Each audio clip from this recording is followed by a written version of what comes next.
Welcome to the Sage Solutions Podcast, where we talk about all things personal growth, personal development, and becoming your best self. My name is David Sage, and I'm a self-worth and confidence coach with Sage Coaching Solutions. There you are, at work. You finish a long shift on your feet. Your shoulders are stiff, your legs are heavy, and your brain feels completely hazy after hours of managing orders, dealing with crowds, and navigating the constant noise of a busy floor. On the drive home, you tell yourself that you're going to walk through the front door, change your clothes, and spend an hour working on that personal project you care about. Maybe you told yourself you would hit the gym or cook a healthy meal. Maybe your workday looks different than that. Maybe it was a long day at the office. But the moment you get home and drop your keys on the kitchen counter, it's like everything changes. You get distracted by something, and the next thing you know, you're sitting on the couch, pulling out your phone and ordering DoorDash. Before you know it, 2 hours have slipped away of mindless scrolling. Then the guilt creeps in. You lie in bed, wondering why you lack the discipline to do the things that matter to you. You tell yourself that you just need to try harder tomorrow. And unfortunately, you're going to repeat the exact same cycle if you don't change something. Because willpower is a biological function. It has a physical signature in your body. In that moment, on the couch, your biology is working exactly the way it was designed to work under stress. I wanted us to have a direct conversation about how our brains actually handle choices that require willpower. But before we get into it, our goal with this podcast is to share free, helpful tools with you and anyone you know who is looking to improve their life. So take action, subscribe, and share this podcast with them. When we misunderstand how willpower functions, we spend our lives caught in a punishing cycle of high expectations and deep self-blame. We treat our exhaustion as a character flaw, and that narrative ends up draining the very energy we need to build a life that we love. Over the course of this episode, we're going to look at the physical architecture of willpower. We'll look at what's happening inside your nervous system when you feel stuck.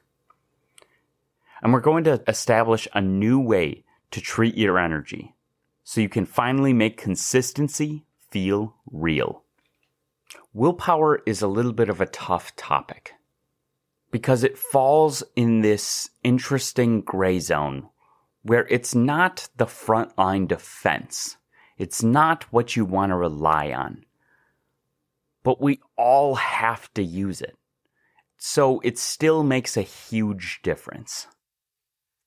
I've spent a lot of time studying human behavior, partially because I work as a confidence coach. But honestly, I was doing this well before it was related to my job. And truly, I just wanted to learn more about how to manage my own mind and my own life, which included some better strategies for handling my own ADHD. Now, for me, I don't really have the hyperactive impulsive part.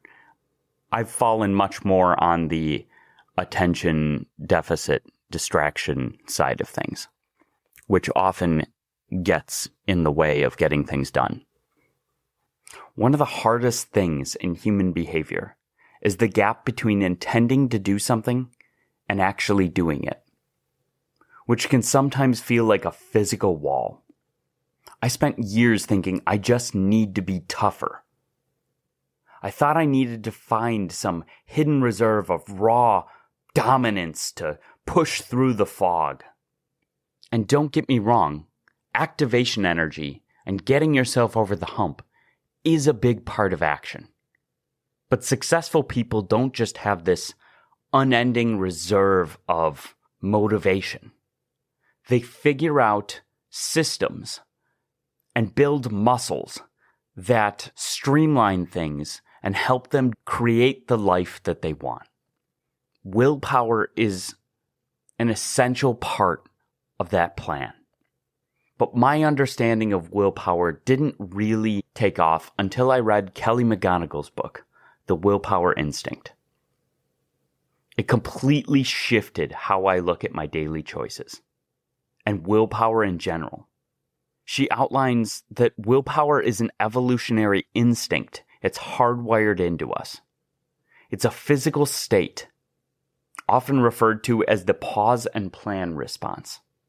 When you encounter temptation, your brain experiences an immediate conflict.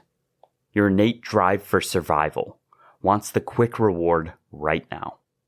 But your thinking brain, or your prefrontal cortex, wants the long-term outcome. The pause and plan response is your body's way of slowing things down so that the prefrontal cortex can actually take control of your actions. We've talked in the past about how the mass majority of our actions, of our decisions, are driven by our emotions, our feelings, and our motivations, our drives. But that doesn't mean that all of them are.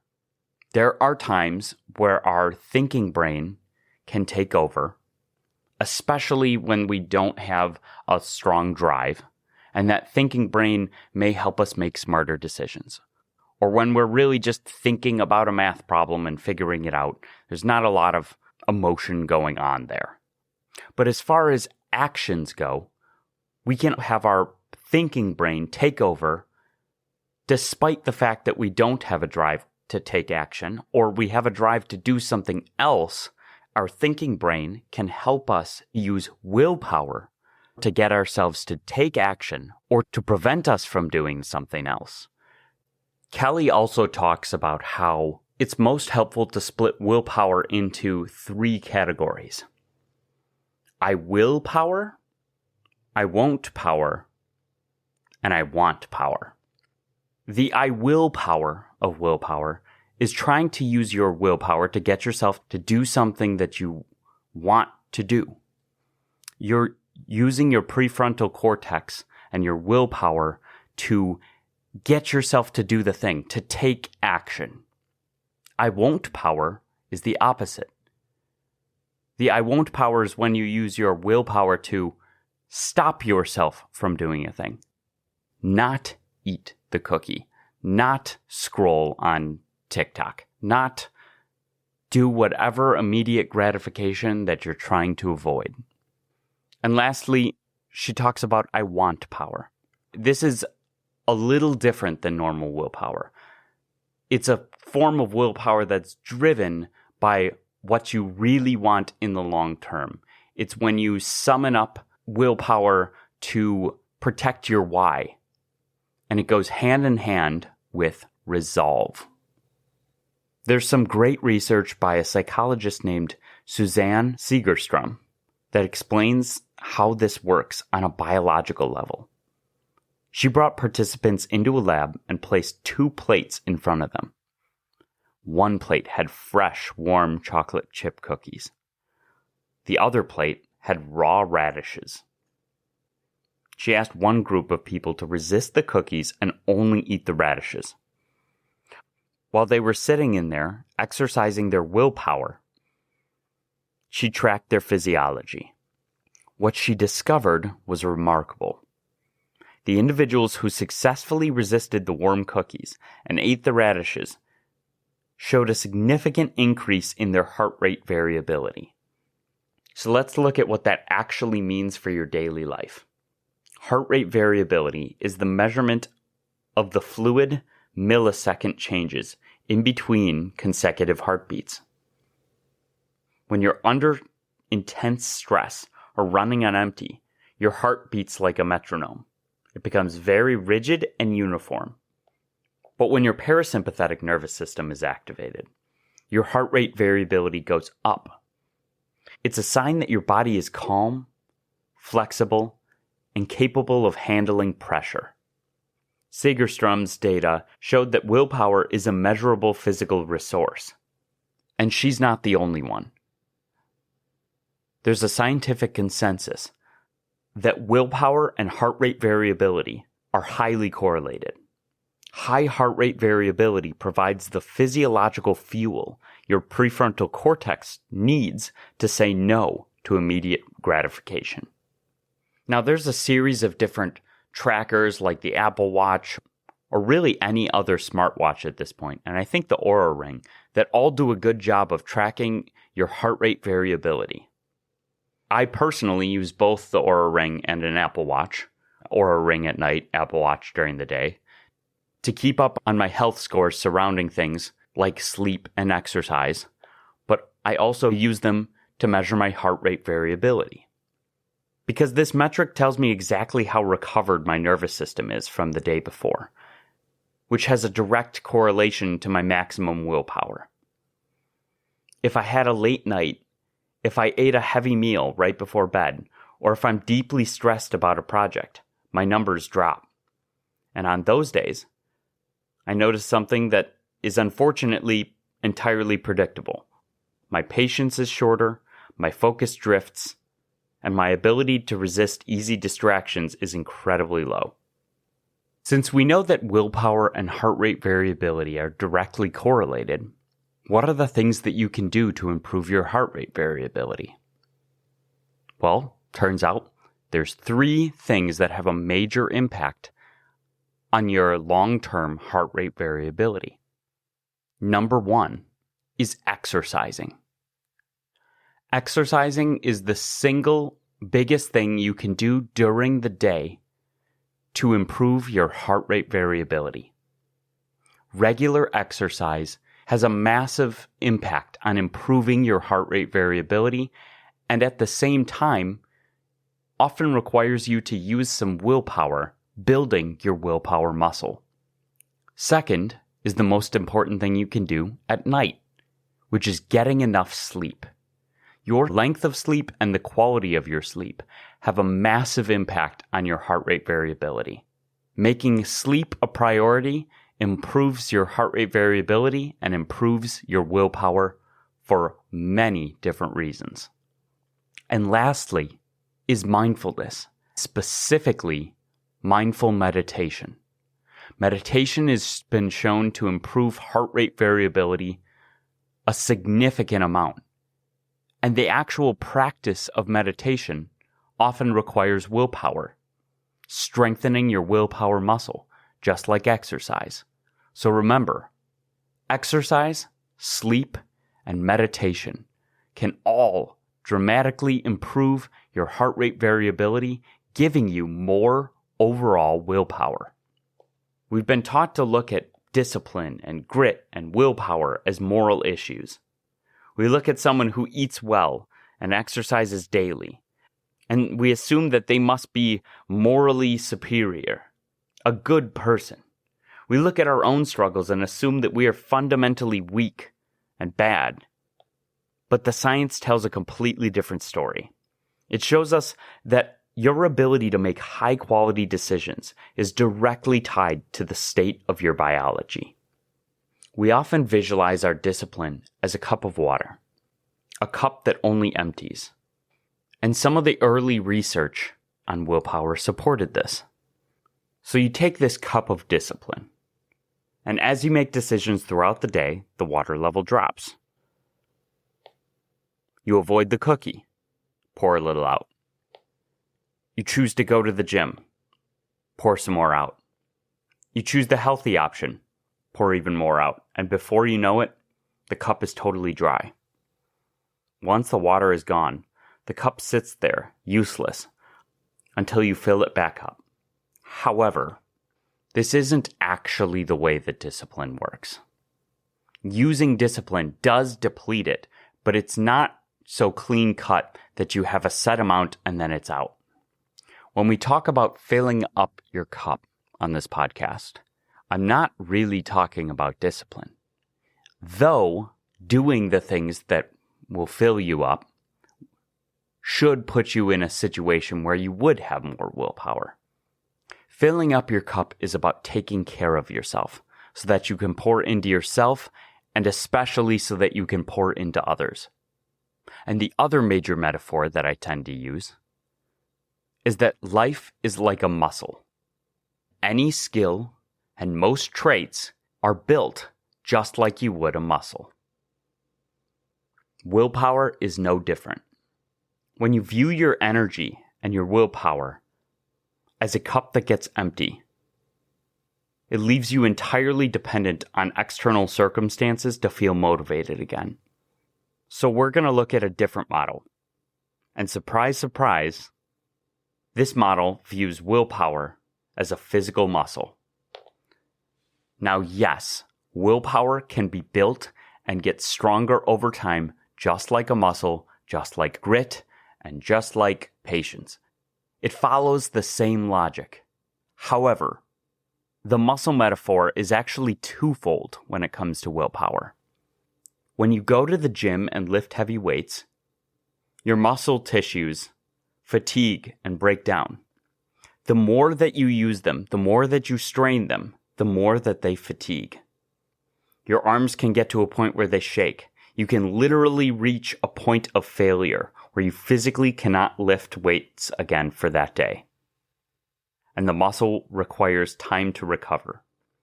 But unlike a cup, there's some ability to push yourself. There's a mental aspect to your muscles that allows you to do more, to get more out of them, and to push past lighter levels of fatigue. Willpower operates through this exact same mechanism of physical exertion.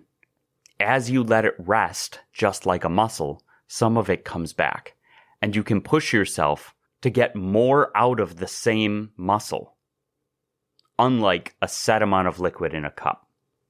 Every single time that you make a choice, from what to wear in the morning to managing a stressful conversation at work, you flex that muscle. You use up some of that biological fuel we call willpower. And just like a muscle, no amount of mental fortitude is going to allow you to do 4,000 reps of 1,000 pounds as curls. And it doesn't even have to be that extreme. There are maximum amounts that your muscles can lift. And that's why you have to build your willpower over time, just like a muscle. I've spent years working as a suite server at the Fiserv Forum. It's my fun night job. I get to see all the Bucks games.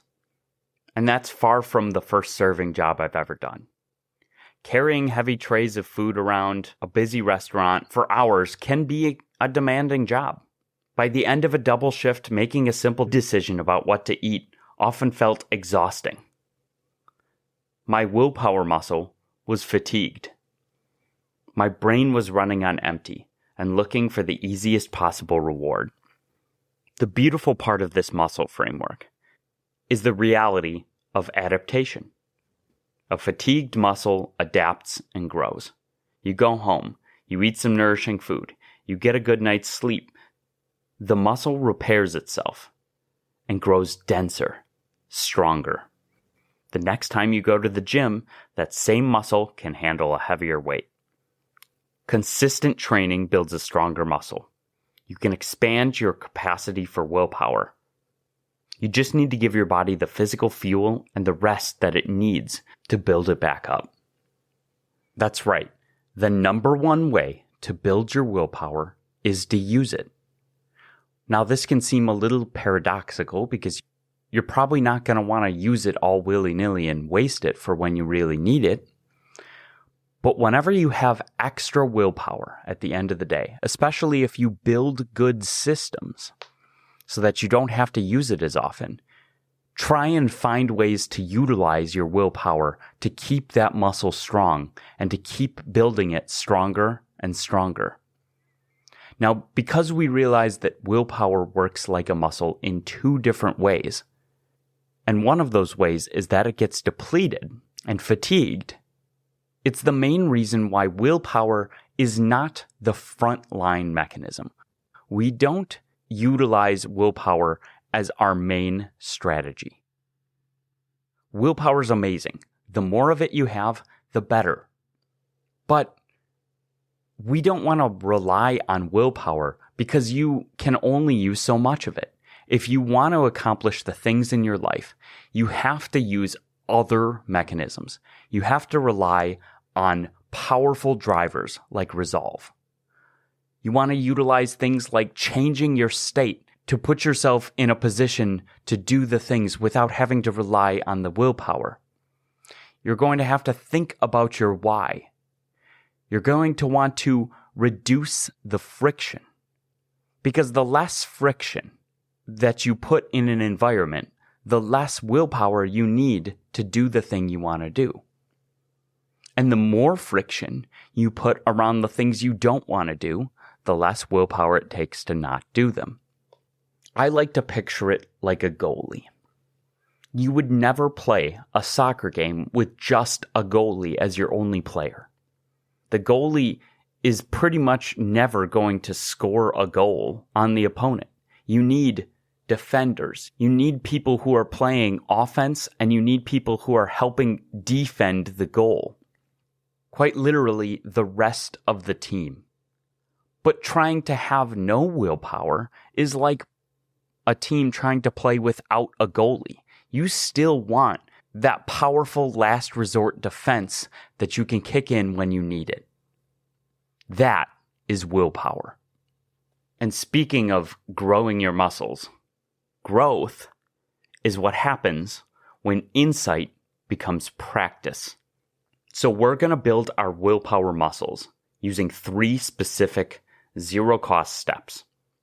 But first I want to talk about some of the roadblocks or willpower traps that make this equation a little more complicated. First is a topic that we've already covered, temporal discounting. The trap of temporal discounting gives disproportionate weight to things in the now, while discounting the importance of what happens to you in the future. Temporal discounting, especially when you're unaware of it, can make your decisions use extra willpower. The second roadblock to willpower is another topic that we've covered, moral licensing. When you bring morality into non-moral things, it leaves room for your brain to start doing moral licensing, saying, but I was already so good, and look at how I used my willpower to go to the gym, so now I deserve this good thing, this cookie, It's okay if I balance the moral scale because I was good before, so I can afford to be a little bad. This line of thinking saps your willpower and makes it much harder to make the decisions that you want to.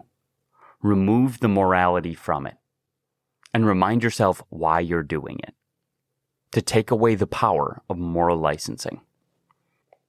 The next pitfall is actually a strategy that we often use to try and increase our willpower, and unfortunately, we decrease it when we do this. When you have a willpower quote-unquote failure, and you don't do the thing that you wanted to do, that you know you should have done, we have a tendency to be very hard on ourselves. In fact, many of us take it a step further and shame ourselves. Shame is a terrible long-term motivator. And honestly, it's not a great short-term motivator either. When you feel like crap, you have very little willpower. So paradoxically, when you don't do the thing that you want, be honest with yourself, acknowledge it, remind yourself why you want to do it right, and show yourself compassion. Because when you feel good, you're more likely to exercise your willpower. You will feel less stressed and therefore have higher heart rate variability. And the last willpower trap is something called the what the heck effect. Have you ever been on a diet and it's going so well, and then you come into work and you see a cookie, a cupcake, a donut, and you say, it looks so good. How bad can one be? And then you have that donut. You enjoy it, but you immediately feel that regret, that remorse. And your brain goes, well, what the heck? screw it. We've already broken the diet. We might as well just order fast food tonight and skip the gym. We've already screwed it up, so it doesn't even matter at this point. What the heck? Let's just go ham. Well, I think it's pretty clear to see how the what the heck effect negatively impacts your willpower.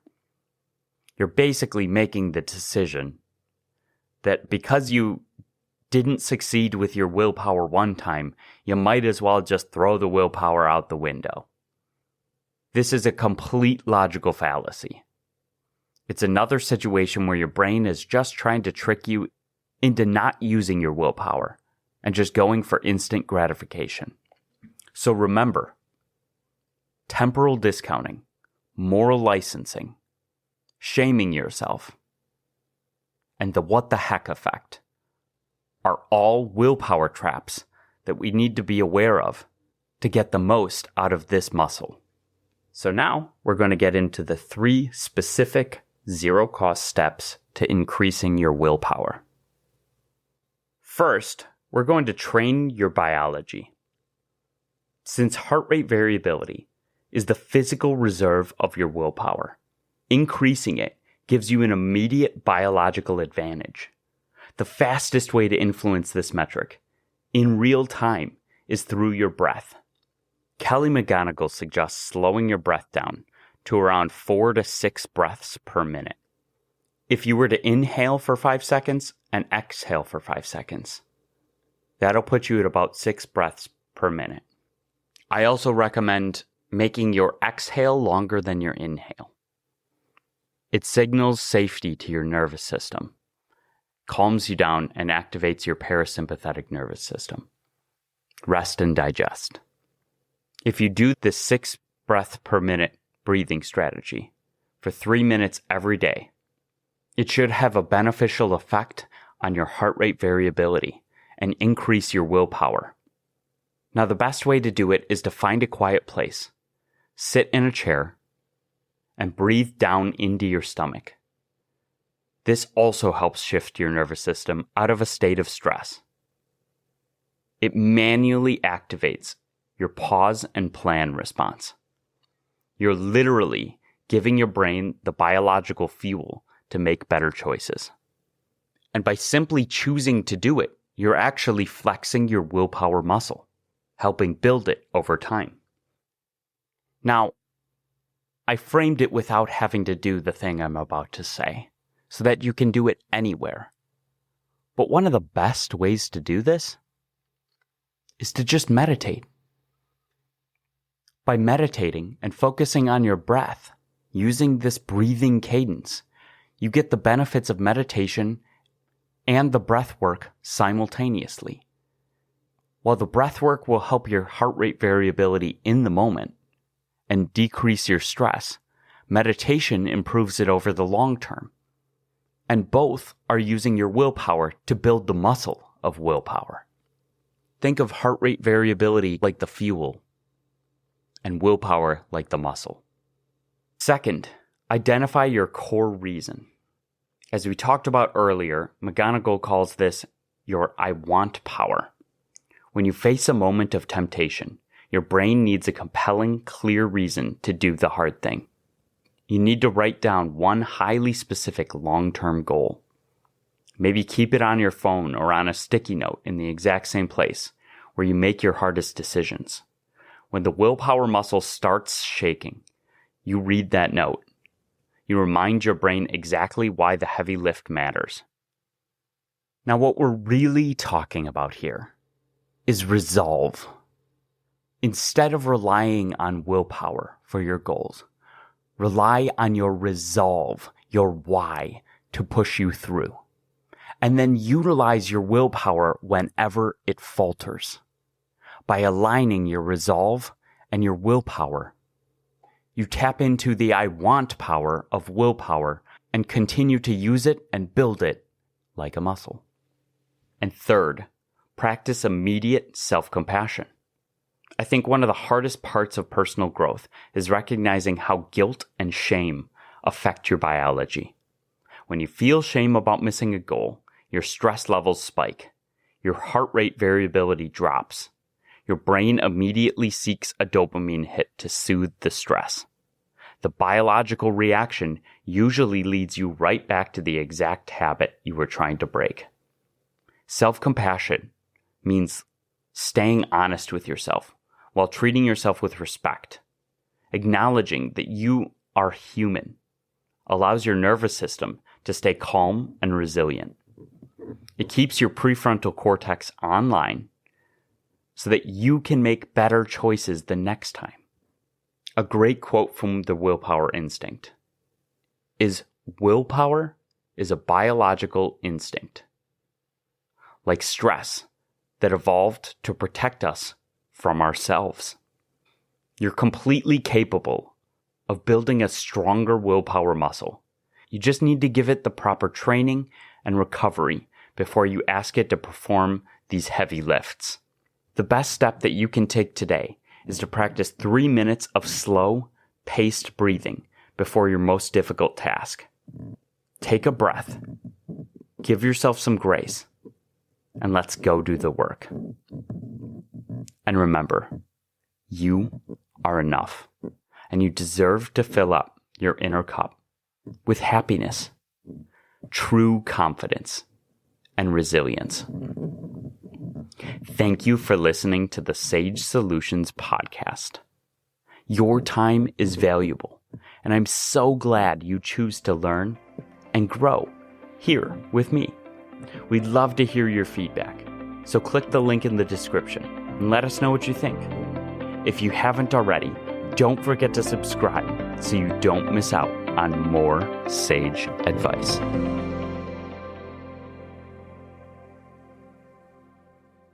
One last thing, the legal language. This podcast is for educational and informational purposes only. No coaching-client relationship is formed. It is not intended as a substitute for the personalized advice of a physician, professional coach, psychotherapist, or other qualified professional.